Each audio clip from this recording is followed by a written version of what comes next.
relative to any other life I've ever lived, I feel pretty good in this one. I feel more free in this lifestyle. I feel more in control of my life than I have when I've worked for other people. And I'm getting the variety and the experiences that are really important to me. Hi, I'm Kim Tolson and I'm the traveling therapist. It's my passion to teach therapists how to navigate online private practices and multiple income streams so they can travel the world. I'm a digital nomad with a virtual insurance-based private therapy practice and a multi-six-figure coaching business. I'm obsessed with entrepreneurship and developing tools that can help therapists live an adventurous lifestyle.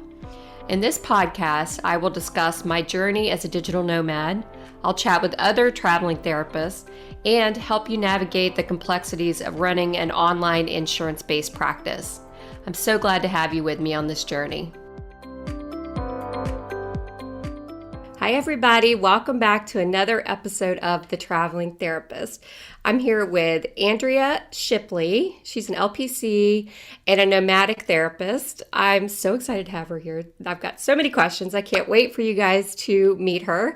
So Andrea, I'd love to just turn it over to you and ask you, how did you go from being just your typical therapist to a traveling therapist? Hi, thanks for having me. First off, You're I'm welcome. definitely excited to be here. I've a couple times used the hashtag traveling therapist, so it's funny that cool. you exist and are doing this. So how did it happen? I've always wanted to travel. I mean, it's just always been a passion and something that I wanted to prioritize. And when I was living in Virginia, I had a job at an addiction treatment center. And, there was a lot that was great about it. I loved the job in a lot of ways, but I just felt really stuck. And, I didn't have the time or the money to travel and see what I wanted to see on my time off. Mm-hmm. So at first I tried to work with my bosses to, talk to them about maybe doing remote therapy, and it looked like maybe it was going to work, but then in the long run it didn't pan out. And this was all before COVID happened, so it was just a different standard at that time. So I just decided I needed to go out on my own and just try the thing, because it was just more important that I live in a way that feel good for me than continue to do what I'm supposed to do as a responsible human adult. So absolutely, I get it. So I just sort of decided, like, all right, I've got to just give myself some time and see if I can make this happen. So in 2017, I left the job and started with some coaching work on my own, and then got licensed in 2018 and have been doing counseling ever since online. Wow. That's amazing. Yeah. But, it's such a good point. It's so important, I think, that we're just like living our authentic lives too with our clients, because then we we start to get resentful. Like if we feel trapped in a job or a place we don't want to be, like it translates, I think, to our clients, So I'm so glad you did that, and just said, you know what, this isn't working. Mm-hmm. Yeah. And when we feel really limited in our lives, it's hard to nurture a more like a limitless perspective in them, which a lot of times is what I think people need, is just possibilities and options. Hope, hopes, dreams, the ability to live them. So true. Yeah. So your situation's really unique. I would love it if you would just tell them about like what you're living in, how that came about, and just your journey with that part of it. Mm-hmm. Yeah, so for quite a number of years, my eyes were getting caught by converted school buses. So the first one that I noticed was when I was in grad school in California back in like 2012 or 2013. I saw this converted school bus and just was like fascinated by it. And then when I was considering buying a home, I saw a couple of school buses that I thought were interesting. I ended up buying a house in Virginia. Oddly enough, at my full-time job, I worked in a trolley car. That was my office space. Really? Yeah, so I went from like one cylindrical unit with work to another one to live in. So ultimately, I decided that I wanted to sell the house and convert a bus. And so that's what I did. I liked the idea of being able to sort of have a blank slate to work with and, not just have a cookie cutter RV and to, these things are sturdy. So I liked that about it. Yeah. So So it just cool. became kind of like an art project for me. I sold my house and worked for about a year with my dad doing the conversion. It was already partly renovated as an RV by the previous owner. And then, I undid and redid a lot of the work and made it so that I could live in it full time and boondock. And so I have solar panels and basically everything set up so that I don't have to be hooked up to facilities. I can be kind Wow. of out in the wilderness for up to like 2 weeks at a time and have Wow. enough water to get me by and good refrigerator. So Oh yeah. my gosh, that is so cool. And right before we hit record, she was kind of showing me her bus and the view. Right now, she's on a beach in Texas. We both figured out we're both in Texas right now. Mhm. But you were giving me a really cool fact that in Texas, you're allowed to just park your RV on a beach. Is it like all beaches or like how does I that? don't think it's all beaches. It's certain beaches. So Wow. I don't know exactly how it works, but I guess some of the beaches here are public land and they're okay with it. So, it's just a Wow. matter of figuring out which ones you can stay on. But, Yeah. it's a surprising option to have because, beachfront property is not easy to come by. Absolutely. And But it it's a looks real treat. gorgeous. Mm-hmm. Yeah, and I'm literally like 15 feet from the water. Wow. That's so Yeah. cool. And what beach was it again? You told me. This is Magnolia Beach. Magnolia Beach. Okay. Yeah. Mhm. We're up here in Galveston and the beach is really pretty here too, but that one looks gorgeous. Yeah. Might have to drive down and Yeah. check it out. Yeah. It'd be great to meet you in person. Oh, I'd love that. I would love that. We're here for another week, so maybe we can chit chat about it. Yeah. That'd be really Cool. cool. Okay, so I just have so many questions. So the process of converting the schoolie, it took about a year to get it to exactly how you wanted it. So like what Mhm. are the features that are like the most useful for you? Like is it like the fold out shelves or what did you put in that was really customized that helps you like feel real comfortable in there? Like, like it's your Yeah. home. Goodness. I mean, everything. I was really interested in as little waste as possible. So there's a lot in here that I kept from my house and Oh, cool. like built in. So like I have my same couch that I had in my house and the whole bed setup is like I actually took the bed frame of my old bed and reused the wood to do some woodworking in the back of the bus. I had a couple cabinets that I built in and repurposed that have these like Wow. beautiful Japanese carvings on them. So there's just, a lot of, and then whatever, the bus was already had a lot of work done. So whatever I ripped out, I tried to reuse and repurpose as many materials as possible. But I mean, it's got all the comforts of home, which is great. Yeah. Back when I was in my early 20s and someone, mentioned the idea of like living in a van, I was like, absolutely not, so I need the shower, I need the bathroom, I need the kitchen, and I have Yeah. all of that. And it's funny, when I was living in a house, I was kind of thinking about, like if someone were to do one of those heat maps in the house of where I was located most of the time, Yeah. I realized that I wasn't using the majority of the space in my house. I was like sitting on the same side of the couch, the same chair in my dining room table, the refrigerator, the oven, and my bed, and like the bathroom. So, Wow. I was like, okay, I have all those spots where that would have been really hot on the heat map I have in the bus, and I can Nice. move it around and have a new backyard on a regular basis, which I love. Oh my gosh, I love that. That's so amazing. It's a lot of work, but it's really worth it for me right now. Yeah.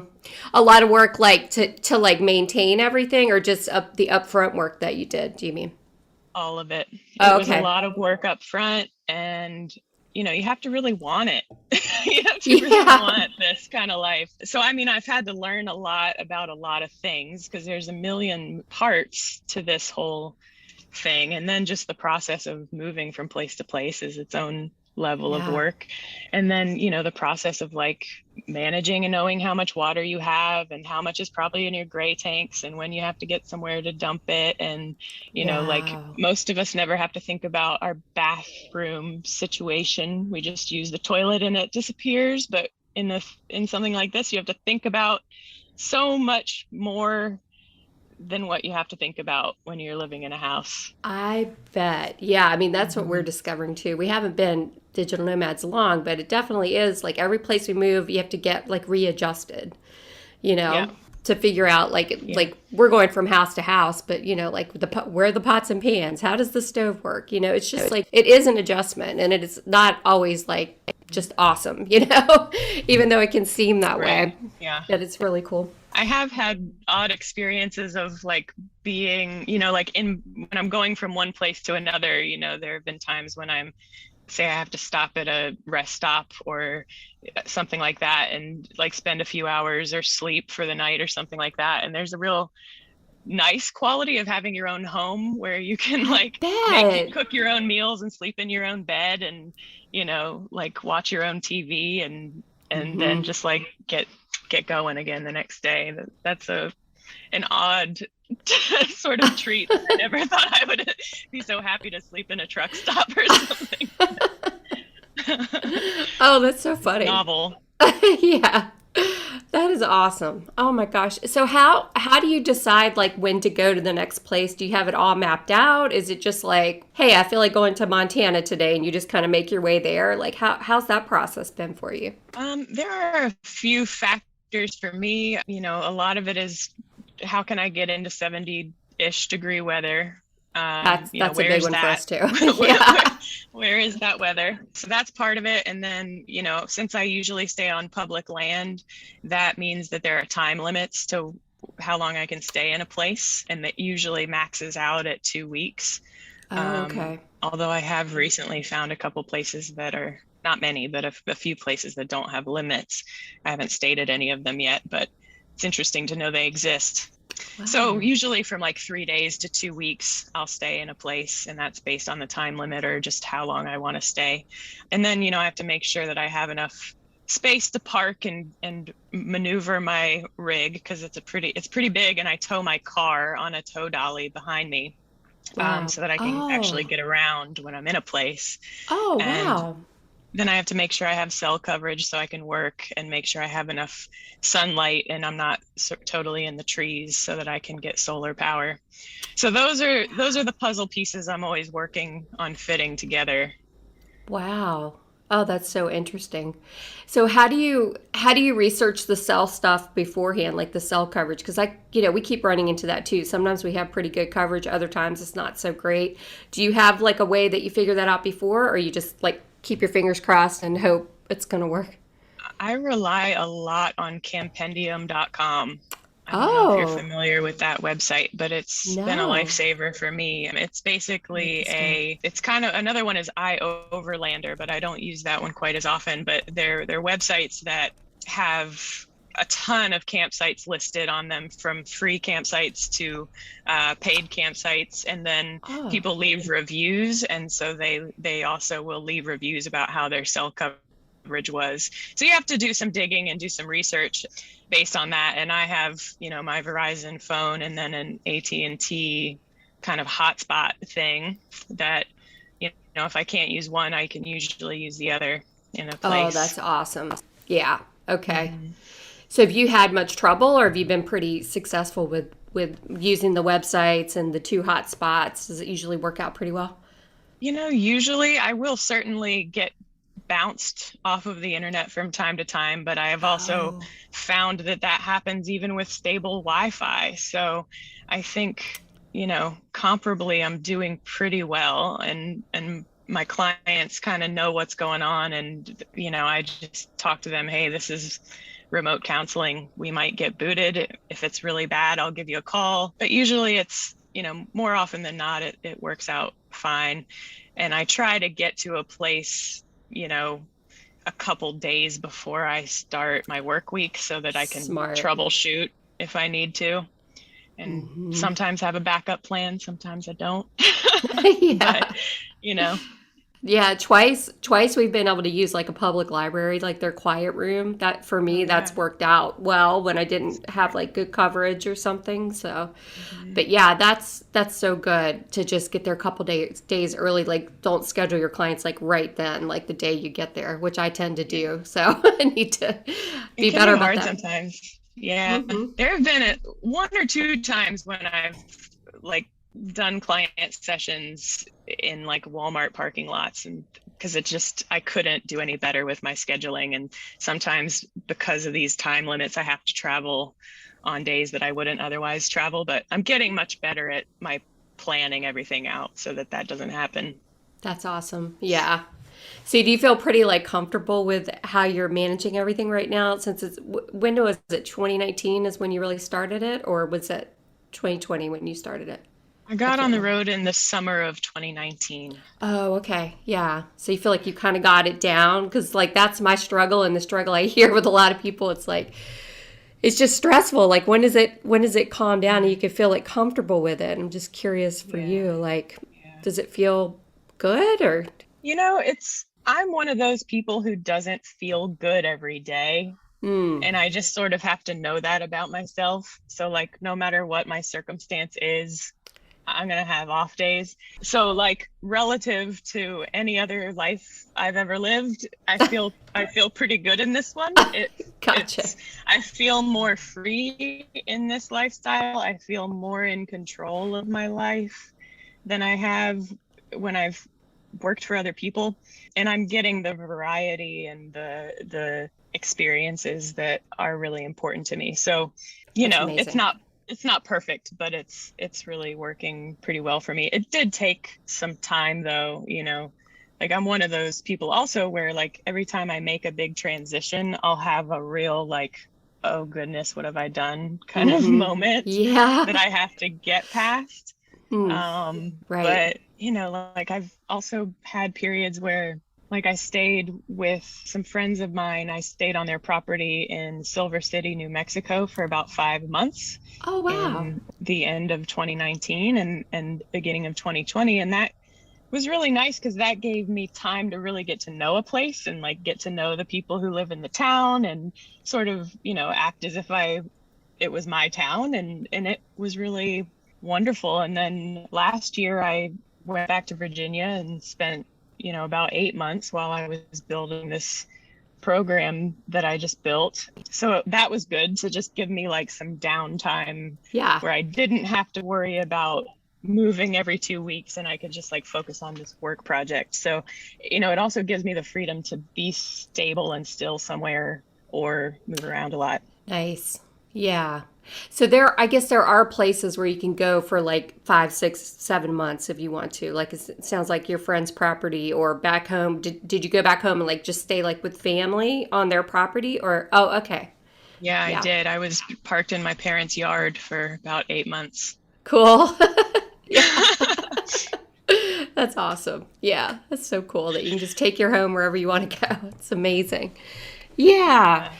Well, so will you tell us about your program? Because I was reading your bio and it just seems really cool. And I was hoping you could just share it with the listeners and what you've put together. And I think that would be really, really nice for them to hear and learn about. Yeah, so the program is called Lifestyle Design, and that's basically what I walk people through is, I help unfulfilled professionals like myself actually create, get really clear on what their sort of dream lifestyle is. So we start with authenticity and Mm, digging into values and who you really are, what you really want, what would actually help you to create an environment you can thrive in.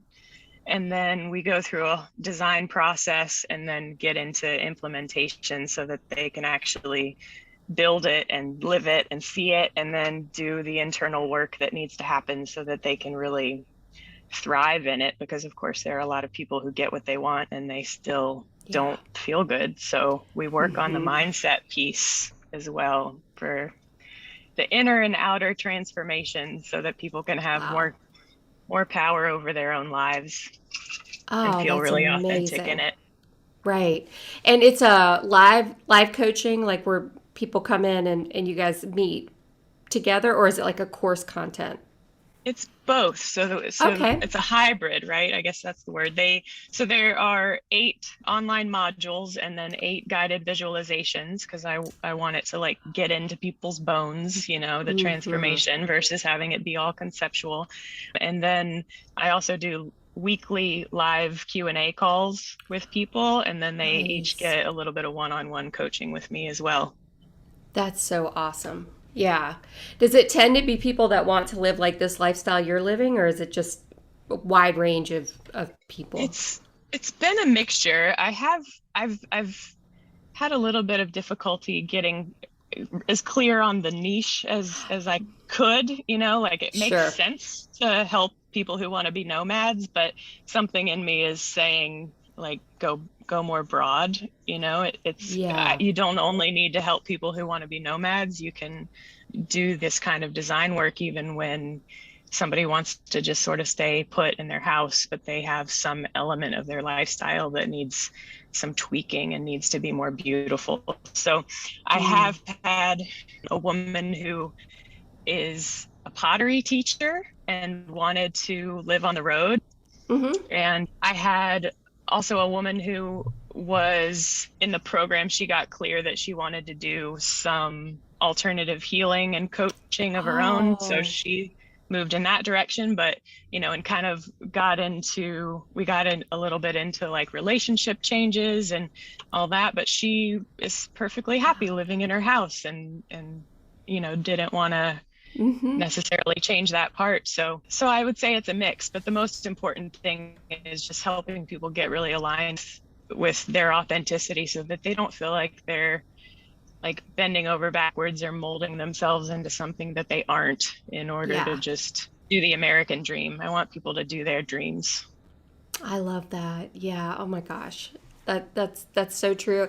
And I'm finding that in the traveling therapist group. It's like there are some people that have never even they haven't even taken a vacation in 5 years, you know? It's Yeah. like let's just like figure out how to get you traveling, if that's what you want to do, even if it's for a weekend, like jaunt away from your home, something like that. So yeah, I Yeah. love that you're just kind of meeting them where they are and helping them like live their dream, not like pushing them towards like, well, hey, be a digital nomad like me, because that's probably Yeah. huge for a lot of people, It's you not know. for everybody. It just Hmm. isn't. Yeah. And that's okay. And I'm glad that we all want different things, because that means that Yes. we're not all going to be in the same place going after the same resources. Exactly. Oh my gosh. Exactly. That reminds me of The Secret. Have you ever watched the or read The Secret where they talk about that? Like we all I have didn't different watch. dreams and we put our abundance out there and it's great because we can all have what we want because we all want different things. I love Mm-hmm. that. Yeah. It's good that that's true. And that gets lost in our culture, I think, because of whatever, the American dream or the media or just, we're kind of, and even laws are set up in a way for us to just live in really certain ways. So, being more nomadic, there's so much more to think about and kind of I've had to recognize like, oh, okay, health insurance is not built for people like me. Yeah. And, like even just having a home address, I'm lucky that I can use a family member's address, but Yeah. for people who don't have that, it becomes pretty clear pretty fast that the system wants us to just do certain things. That's so true. Oh my gosh, that's been a real struggle for us too. Like my mom let us use her address in Florida.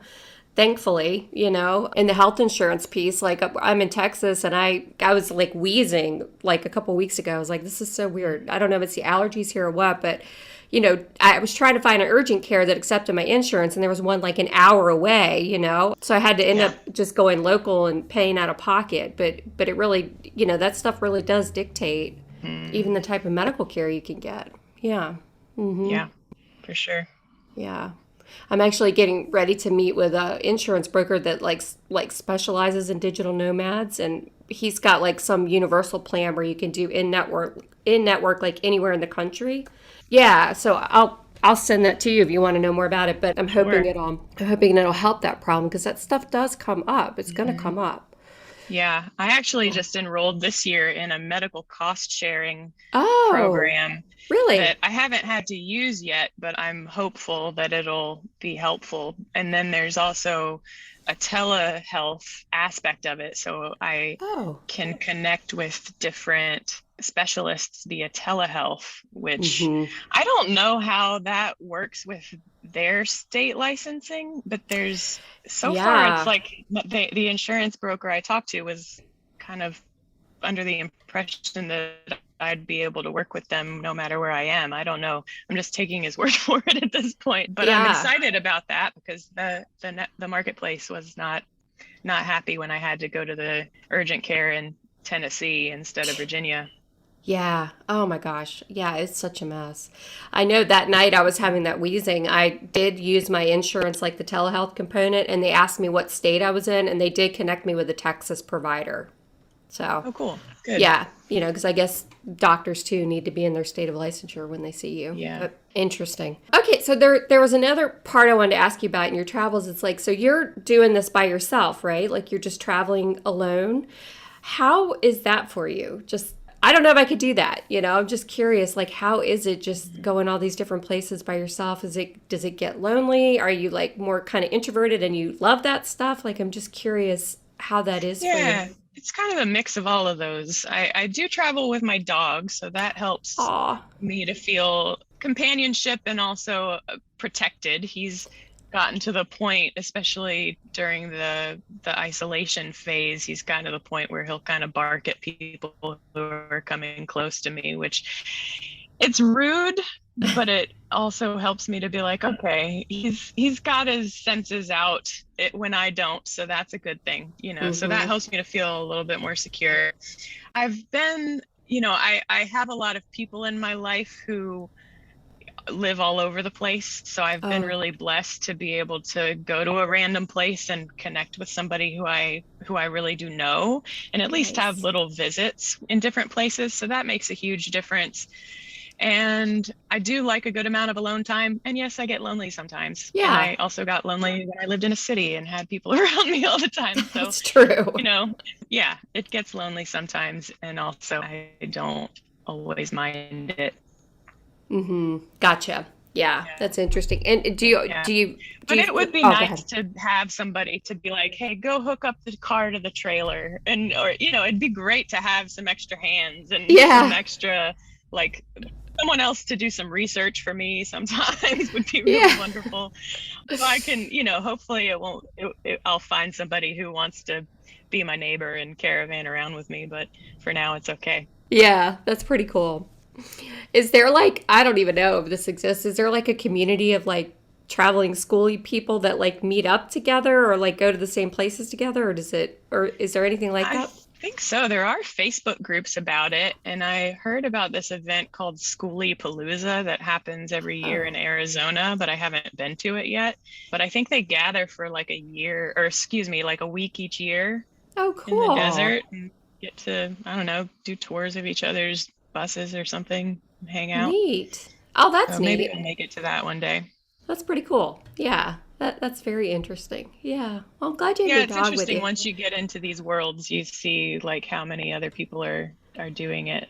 Hmm. Yeah, I was talking to somebody that lives in Mexico, and she was just telling me about the expat community and how it's just so big over there, and they have all these meetups and stuff. So I was just curious, what it's like living that lifestyle. If you meet up with people, or like when you're in an RV park, do you guys like congregate? Or not an RV park, but when you showed me the beach, it looked like there were other RVs along the beach too. So I don't know, do you guys Mhm. like meet each other, or like I'm just curious, like the social aspect of it, or is it pretty? Occasionally, I'm not the best person at just going and walking up to strangers and starting conversations. So, and Yeah. I'm good at just keeping my head down and pretending no one can see me. It's not necessarily a strength, but it's just how I've always been. So, I don't necessarily connect with a whole lot of people on the road, but I have made some friends on the road. Cool. And you know, I'm kind of, yeah, I make a few friends here and there. Yeah, that's very cool. Mm-hmm. Interesting. Yeah. I just wonder about all this stuff and what it's like, and Mhm. the good, the bad, the ugly, all of that. So Yeah, yeah. thanks It for is talking about easy that. to feel a little bit, like on the fringe of things. Mm-hmm. Mm-hmm. And I guess it's also sort of part of my personality where I've always kind of felt that way to some degree anyway. So it's not Hmm. tremendously different. I mean, I grew up in the woods in the country, so I'm Oh, used yeah. to like being pretty isolated and having to go out of my way to connect with people. It's just sort of how it's always been. So it's just not that much different, I guess. Yeah, well, that Uh, makes sense. I actually just connected with somebody in Houston who's part of this kind of this online mastermind that I'm in with Oh, Amber Lida. oh, Um, cool. so I was able to have dinner with this woman who lives there, and then one of my college friends just came down to this beach last weekend with her daughter, and we, had like a sleepover and had an afternoon of beach time. It's just these are opportunities that I wouldn't have if I were just living in one place. And So true. these are connections I wouldn't be able to nurture as well. So I Yeah. think it's, blessing, but there are big gaps of alone time, no doubt. Mm-hmm. Yeah. Yeah. Wow. Thanks for sharing about that. Yeah. Absolutely. It's so interesting. So is there anything else about this? Like if somebody wanted to get into the schooly lifestyle, do you have any like advice or, any tips or tricks that somebody should know maybe before they embark on it? Mm. It's a tough Oh, question. I know. the first thing that comes to mind is just, again, like knowing yourself and Mm. knowing what you really want and where you really thrive. Because, like if you just see Instagram pictures of beautiful scenery and sunsets and like you're like, I want that, then you're not taking into account the hard work and the aloneness and, Hmm.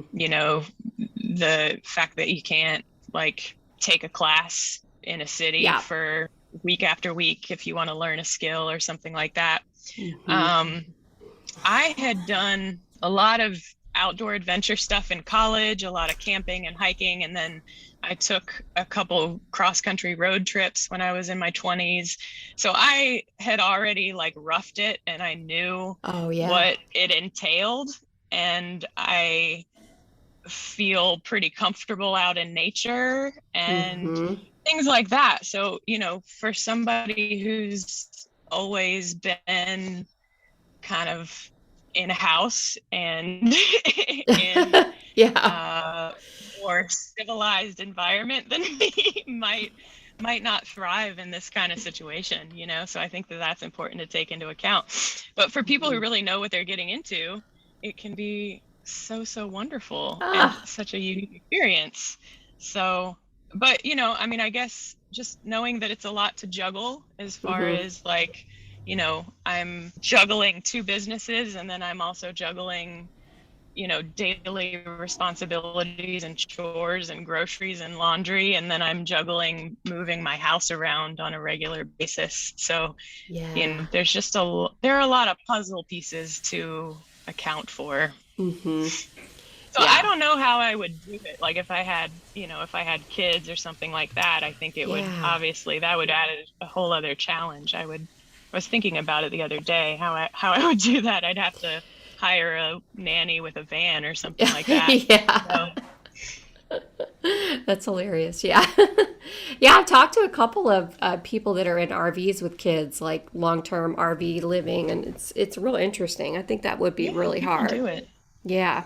Mm-hmm. Yeah, you gotta, and I mean, no matter what your challenges are, you've got to just figure out the systems that'll help you manage Hmm. it, which is Yeah. part of that can be fun to troubleshoot. And Yeah. that's part of what I like helping people with is just like, you want to do this, you want to connect this and this, how do we fill in the gap, you I know? love that. Oh, I Hmm. love that. Absolutely. Yeah. Thank you. Such a great tip. Just be prepared to know what you're getting into, really, before you do it. And then it's going to make it a lot more manageable if you're already Yeah, planning for all of that stuff. If you go yeah, into it, like you said, you've never done anything like this, you're boondocking too, right? So it's like no electricity hookups or anything like that. So that's a whole nother level, I think, for people. yeah, Yeah. yeah. And have backups for your backups too, So Mm. like when my system is not going well, I have a couple generators that I store in my car so I Oh. can, you know, and then like uh if my tires are low, I can I have air brakes in the bus, so I can like connect a hose and fill my own tires with the air compressor, and things like that make me feel safer too, is like knowing that, okay, if this goes wrong, I have this that can help me manage it. Wow. That is such a good tip.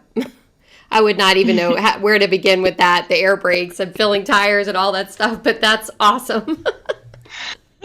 I guess you figure it out. Yeah, you have to. I mean, that's kind of, I think I think everyone has to sort of find their own style for how they do things. And I'm kind of one of those where to some degree, I've like burned the ships. Have you ever heard that saying? Yeah. Like about the captain who went to another country and like burned their own ship so that they had no opportunity to retreat. And yeah. Wow. Like 2 weeks ago, I was having engine issues and ended up having, I have a very handy father, so I can call him up and be like, I'm having this problem. I think it's X, Y, and Z. And he can tell me what he thinks and do some research for me and talk. He's good at talking me through things. Nice. We've worked it out over the years. Yeah. He talked me through changing my fuel filters. So I was in a park outside of Houston changing my fuel filters on this big bus. Oh my gosh. And it's running great. Oh, now. That's awesome. Oh my God. That's so cool. But things I never thought I would do, things I never wanted to do, but that I'm proud that I can figure out if I need to figure out. Right. It's pretty empowering. Absolutely. Oh, that's so great. Yeah. So cool. Well, thank you so much for taking the time to talk with us. And where can people find you? Oh, you're welcome. Where can people find you if they want to follow you or join your programs? And I'll put it in the show notes too. But great. My website is called aliveexplorations.com. So Alive Explorations is my online wellness center that kind of hosts the counseling and then the coaching side of what I do. And then on Facebook, I'm there as Alive Explorations. Also on Instagram with the same handle. And I do have a free webinar that people can watch if they want to. It's pretty short. It's about 30 minutes. And I talk about the 5 shifts that mind shifts that helped me to create a lifestyle that I really loved and that fit me. So that's a good free option for people. And then I have a Facebook group called Come Alive Lifestyle Design as well. Nice. I just joined that this morning, I think. Yeah, cool. Awesome. Well, thank you so much. Thank you. It was fun to talk to you. You too. I'll talk to you later, hopefully. All right. Okay. Sounds good. Thank you so much for listening to the Traveling Therapist podcast. For show notes, links, and downloads, head over to thetravelingtherapist.com, where you'll be able to learn more about my journey, the courses I've created for you, and other exciting resources to make your dreams become a reality. If you've enjoyed this episode, please share with your traveling therapist friends, subscribe to the podcast, and if you loved this episode, please leave a review.